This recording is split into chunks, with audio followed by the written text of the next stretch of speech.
What is it, Laura? The essay? It's not an essay. Not like Mary. It's not supposed to be like Mary. She's older than you are. She knows more words. I know lots of words, Ma. Trouble is, they're in my head. Little House on the Prairie is beloved by many for its nostalgic portrayal of pioneer life. Yet not every episode has stood the test of time.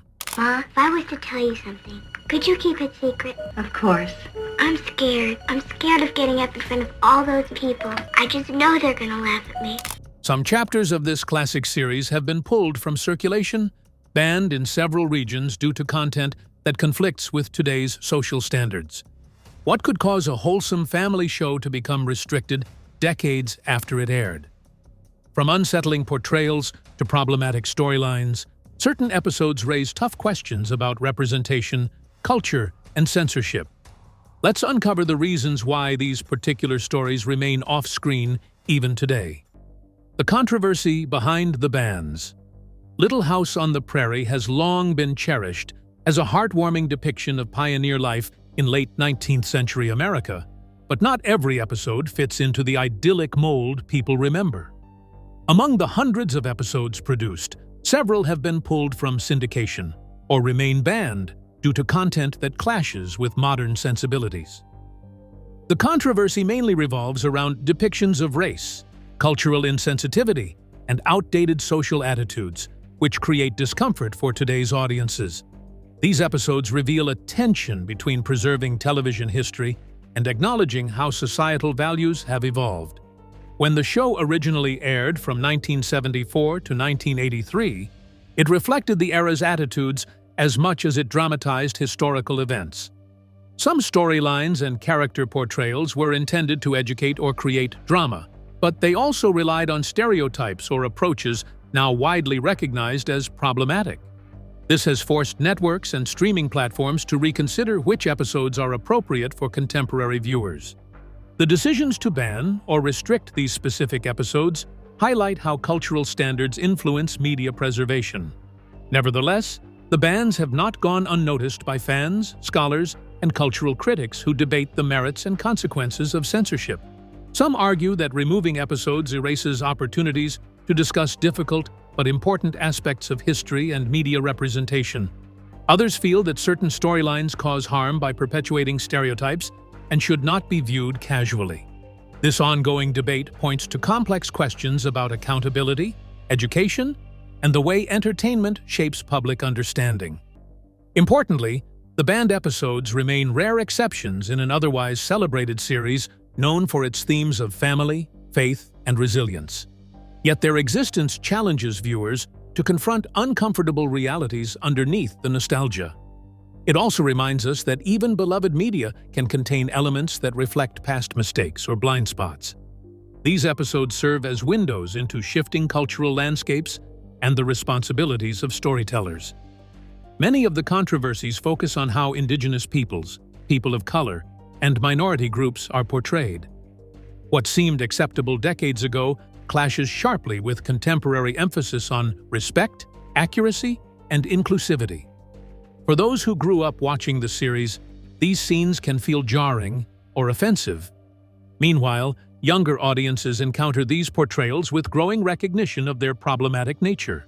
Some banned episodes center on storylines involving Native American characters or cultural themes. These episodes often exhibit outdated stereotypes or use narrative devices that fail to honor the complexity and dignity of Indigenous peoples. Critics highlight that even well-meaning attempts at storytelling can fall into harmful tropes that affect real-world perceptions and reinforce systemic biases. This is a crucial factor behind the decisions to restrict certain episodes. In addition to cultural concerns, the controversies also include depictions of gender roles, violence, and other social issues. Scenes that reflect the mores of the 1970s, but conflict with today's standards, have fueled calls for edits or bans. While the show aimed to portray challenges pioneers faced, including prejudice, some portrayals now seem insensitive or one-dimensional. These episodes expose how media evolves alongside societal values. Despite the bans, the show's legacy remains powerful and influential. It illustrates the power of storytelling to shape collective memory and identity, as well as the pitfalls of outdated representations. The conversations around banned episodes underline a broader reckoning about how history is told on screen. Balancing preservation, critique, and sensitivity continues to challenge producers, networks, and viewers alike. The heart of these controversies lies not only in what the episodes show, but in how audiences react to them over decades.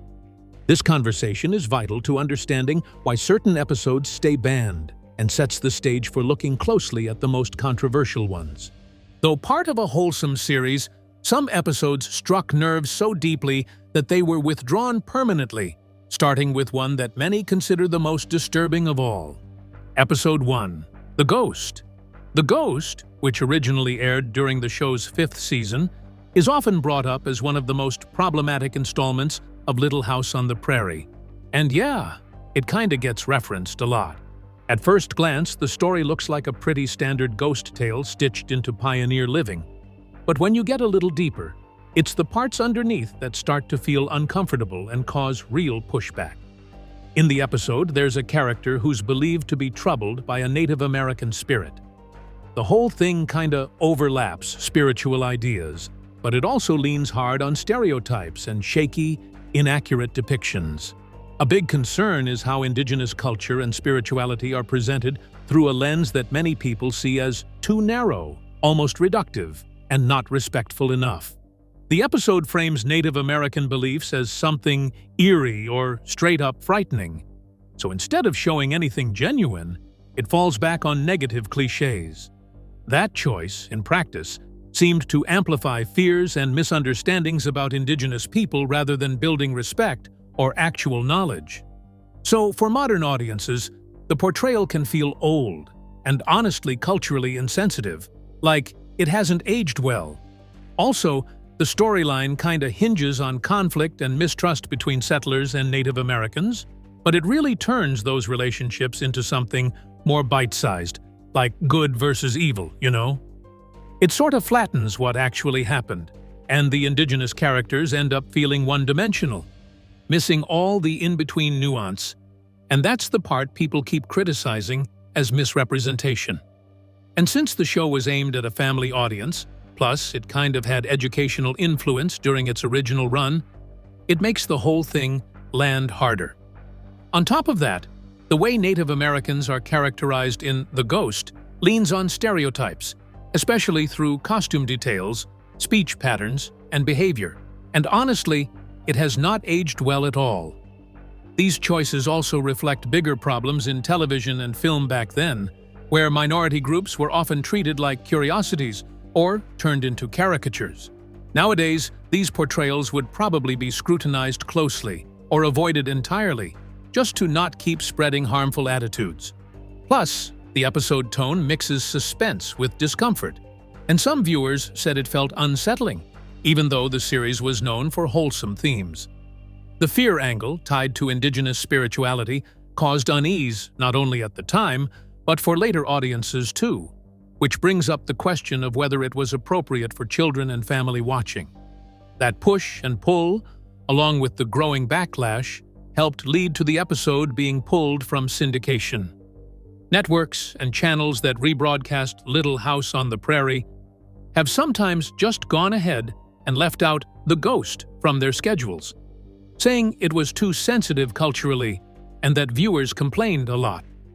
On streaming services too, this episode is often omitted outright, or it shows up with a warning label and little disclaimers tacked on. In practice, it becomes an example of how older stories can bump hard into today's expectations for more careful, considerate storytelling. People who defend the episode say it's trying to stay true to the time period's realities, and that it also attempts to weave indigenous presence into the narrative, even if the execution is messy. They argue it can actually be a doorway for discussion, like how portrayals shift, change, and get reworked as years go by. Still, for a lot of audiences, the damage just seems greater than the learning part, and that's why many treat it as effectively banned. As discomfort with this episode persists, another controversial story from the series stirred fierce debates over social issues and fairness in the community, further testing viewers' patience. Episode 2, The Election. The Election is another banned episode notorious for its portrayal of race and the political climate of the times. Airing in the 6th season, it deals with the character of Mr. Edwards running for town office, but the storyline intersects with themes of racial tension and voter manipulation. While political storylines were not uncommon for the show, this episode raised alarms due to its handling of fairness and the depiction of minority characters. A key point of concern is the episode's portrayal of the town's indigenous and African American residents, who are seen navigating systemic barriers to participation in local government. The episode reflects the 1970s television style of addressing sensitive topics through simplified narratives, but these attempts were blunt and sometimes reinforcing stereotypes. Critics argue that the episode trivialized complex racial issues, leaving viewers with unclear or problematic messages. Additionally, The Election uses humor and caricature in ways that today feel uncomfortable or dismissive. Some characters are exaggerated for comic effect, which undercuts the seriousness of topics like discrimination and disenfranchisement. This tonal mismatch contributed to the episode's removal from many rerun schedules.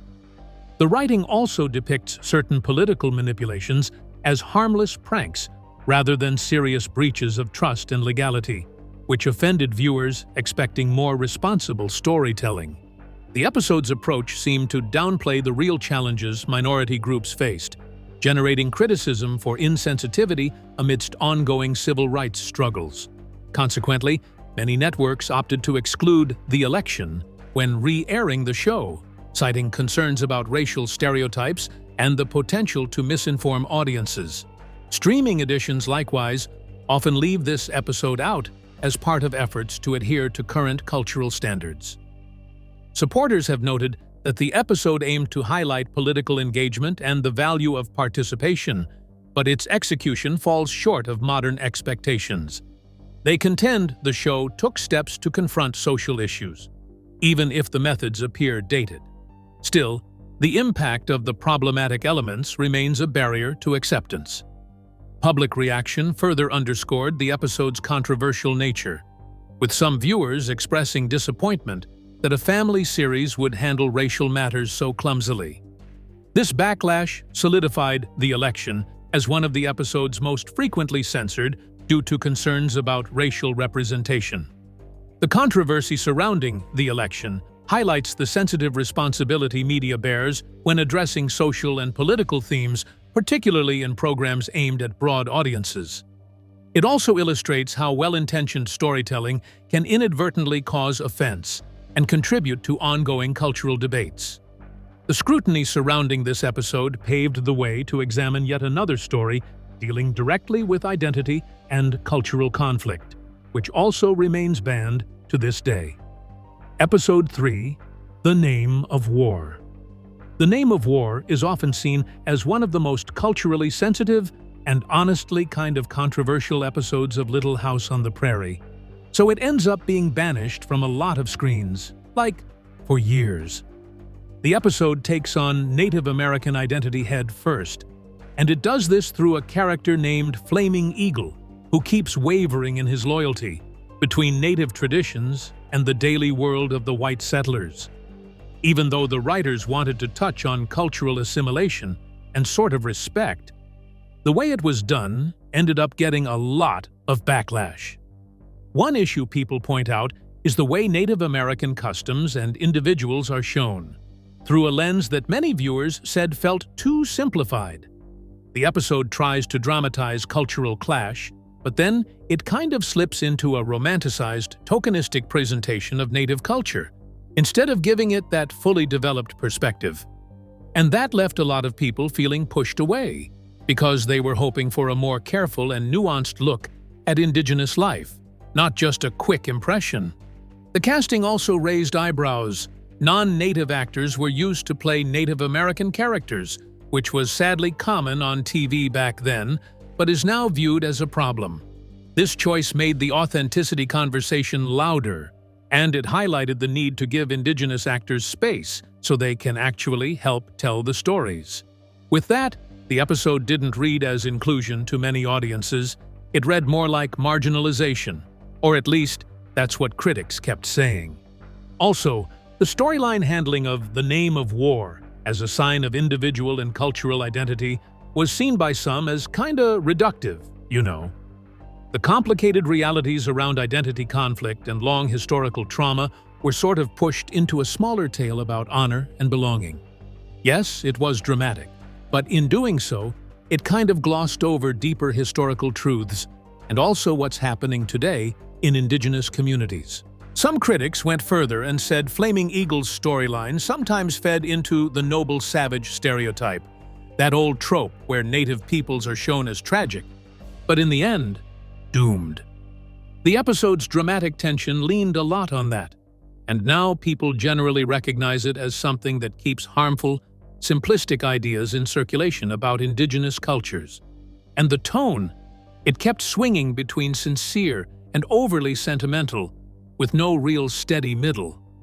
That made some audiences feel a bit unsure about what the message was supposed to be. Even though it tried to encourage empathy and understanding, the way it landed often felt heavy-handed, or just a little too cliché. That tilt, you could say, hurt the episode's credibility and left it harder for viewers to really stay with the serious issues it was raising. Given these factors, The Name of War was quietly removed from many platforms, and in syndication packages too. The people who control distribution likely thought this episode was a bit too risky to put on air in a cultural moment that everyone seems to be, well, more aware of indigenous rights and accurate portrayal.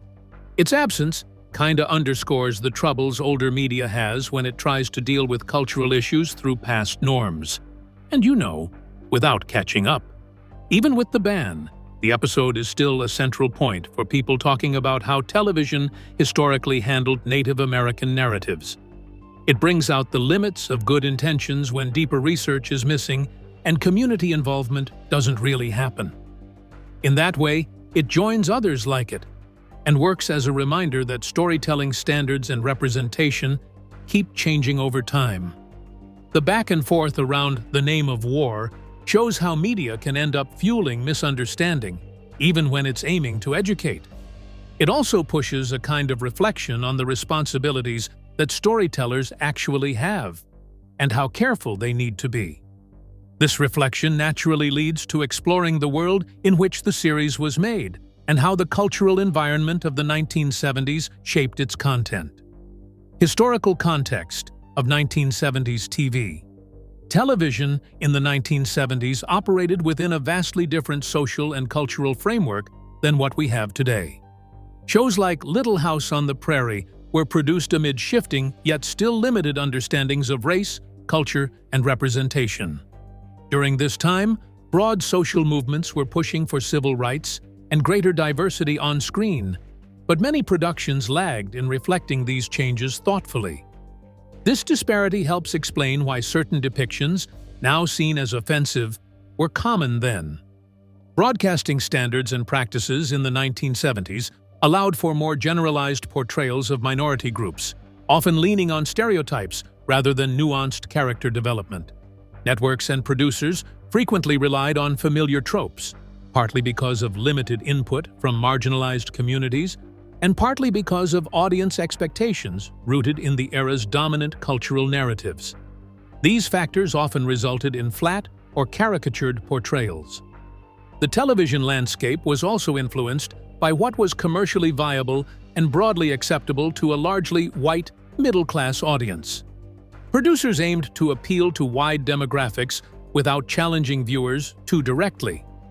This environment made it difficult for stories to fully explore the realities of indigenous peoples, African Americans, or other minority groups without defaulting to simplified or sanitized versions. Importantly, the concept of cultural consultation or sensitivity review was virtually non-existent at the time. Shows did not typically engage indigenous advisors or experts from minority communities to ensure accurate portrayals. This absence meant that creators often unintentionally reinforced misconceptions while believing they were telling important stories. At the same time, the 1970s were a period of tentative experimentation on television, as some programs began addressing social issues like racism, poverty, and inequality more openly. Little House on the Prairie, though primarily a family drama, sometimes incorporated these themes, reflecting contemporary awareness, but also the limits of how deeply they could be explored. This tension led to moments where intention and impact diverged. Moreover, the resources available for research and cultural education were limited compared to today's standards. Writers and producers often depended on second-hand sources or outdated literature, impairing their ability to present accurate and respectful narratives. This lack of depth and diversity behind the scenes translated into the typical on-screen portrayals. Audience reception in the 1970s was also different. What might now spark immediate criticism went largely unchallenged in mainstream discourse, as marginalized voices had fewer platforms. The emergence of new communication channels and social awareness in subsequent decades has dramatically shifted how we evaluate past media. As society's awareness continues to grow, so too does the scrutiny on these older portrayals, emphasizing the need to revisit how history and culture are remembered and retold through television. Changing social norms and censorship. As society moved through the late 20th and early 21st centuries, ideas about race, culture, and representation kind of shifted in a real obvious way. What used to be considered fine, or maybe even kind of unremarkable on television, started getting far more scrutiny. And so older shows like Little House on the Prairie now get looked at differently, with lots of people going back through the episodes using a modern lens that expects respect, accuracy, and inclusiveness. Episodes that once aired without much question now turn into whole discussions, like whether they keep reinforcing stereotypes or if they end up causing real harm. And there's also censorship of controversial episodes, which doesn't just happen because networks want to shield viewers. It's also tied to a bigger understanding of how media affects social thinking. Many networks and streaming services began doing more careful content checks in order to avoid broadcasting material that might still push outdated or rude ideas. This careful approach shows a kind of growing sensitivity around how minority groups are portrayed, and about how lasting effects can come from harmful depictions aimed at marginalized communities. These changing norms have fueled all kinds of edits, disclaimers, or outright bans of select episodes across various media platforms. And honestly, it feels kind of messy in real life. In some cases, shows add contextual warnings to let viewers know about the historical setting and how controversial the content is. Those warnings are meant as teaching tools too, while still admitting there are troubling parts in the material. But for others, removal keeps winning, because it's seen as the better way to stop stereotypes from sticking around and from spreading hurtful cultural depictions. Still, the whole balance between censorship and cultural preservation is fraught with tension, like it never settles. Some people say that restricting access to older television quietly erases important conversations about how societies have grown and changed over time. They'd rather face the flaws openly, instead of keeping them out of sight, as if that's somehow kinder. Others, however, would rather shield audiences from imagery and messages that could cause distress, or that might end up reinforcing discrimination in the long run. Little House on the Prairie, produced during a period of major social change, sits right at this crossroads. Its banned episodes are the spots where sincere storytelling met limits in understanding, and also where social standards were still evolving at a different pace. The fact that certain episodes are banned today points to ongoing attempts to recalibrate that balance, and it mirrors wider societal commitments to dignity and equity. This evolution in social standards isn't static. It kind of keeps moving. What gets treated as inappropriate or offensive tends to shift with new generations and ongoing cultural conversations, kind of back and forth. So, material that used to feel safe, even uncontroversial, can suddenly get pulled into fresh criticism, and stuff that was once banned might be revisited when the surrounding context changes. In this kind of shifting terrain, creators, distributors, and audiences are basically pushed to keep rethinking what they assume about media responsibility.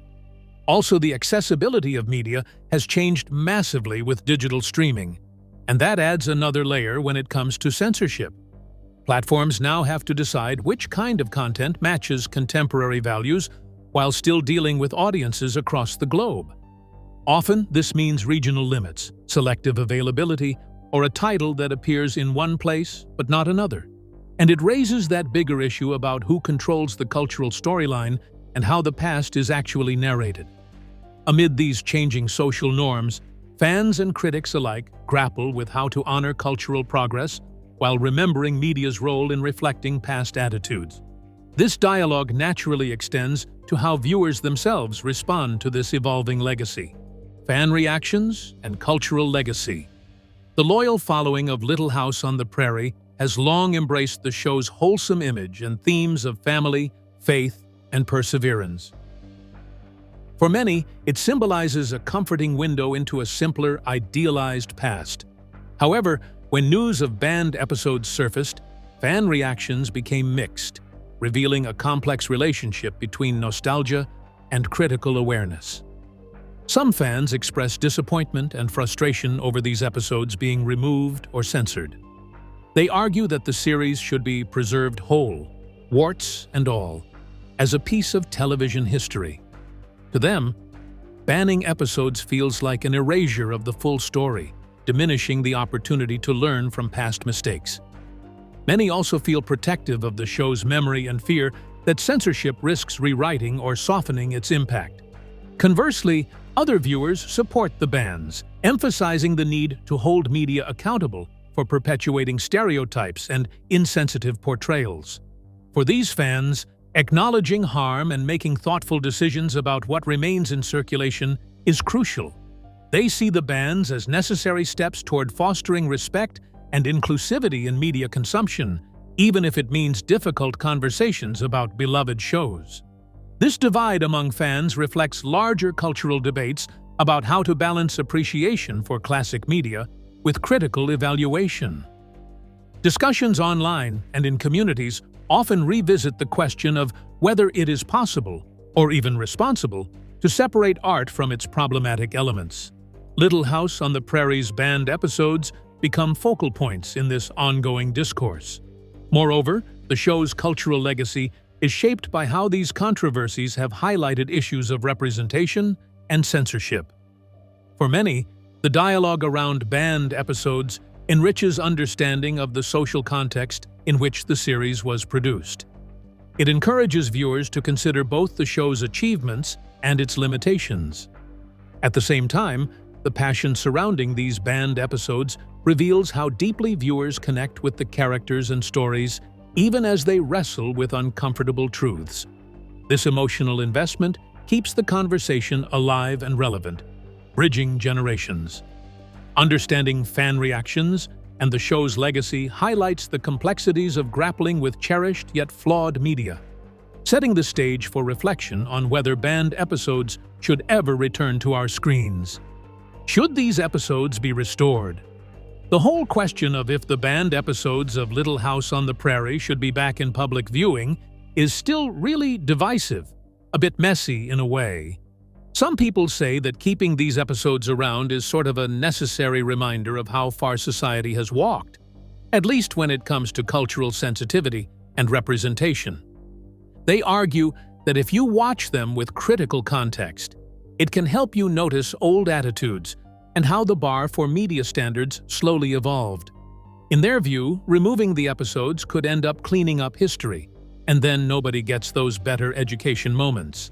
But then others push back and insist that the harm from the stereotypes and the insensitivities in these episodes is stronger than any learning benefit. They're worried that having this material out there without really solid framing might keep the misunderstandings alive or stir up offense. This gets extra touchy for people who have already been marginalized historically. For the critics, the big focus is protecting viewers from content that keeps repeating negative tropes, even if it's technically part of television history. Some middle ground has shown up too, where a few people propose restricted availability, plus clear disclaimers and expert commentary.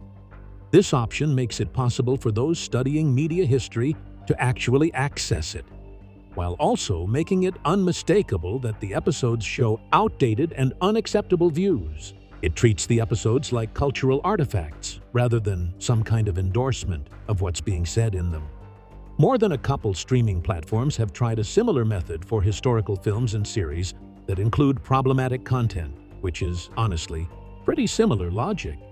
There is also the question of who should guide how these decisions are made. People who speak up for indigenous and minority communities stress the importance of bringing these voices into the picture, so decisions about whether and how controversial episodes get shared aren't made in a vacuum. And honestly, their perspectives help make sure the sensitivities get honored, and that history's mistakes aren't just kind of redone again. When there is inclusion, it tends to produce careful stewardship over cultural legacies, not just passive handling.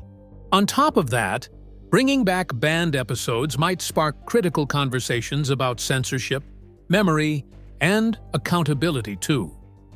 When audiences meet the flawed media head-on, without dodging the hard parts, they can grow media literacy and even rethink wider problems in storytelling systems. These exchanges between creators and consumers can end up shaping future content that respects diversity and the messy complexity of lived experience. Technological advancements also pushes into the restoration debate, kind of indirectly, but still. Digitally remastering and then re-releasing controversial episodes opens opportunities for things like careful revision or subtle supplementation, all without really changing the original content. For example, adding contextual introductions or else a well-placed disclaimer gives viewers an important framework for understanding. In a way, these approaches still respect the integrity of the original material while handling worries more transparently. Little House on the Prairie's banned episodes reveal the complicated intersection of nostalgia, cultural change, and media responsibility. Understanding why these episodes remain off-screen helps us appreciate the evolving standards of representation. If you found this exploration insightful, please like and subscribe for more thoughtful dives into television history and culture. Thanks for watching.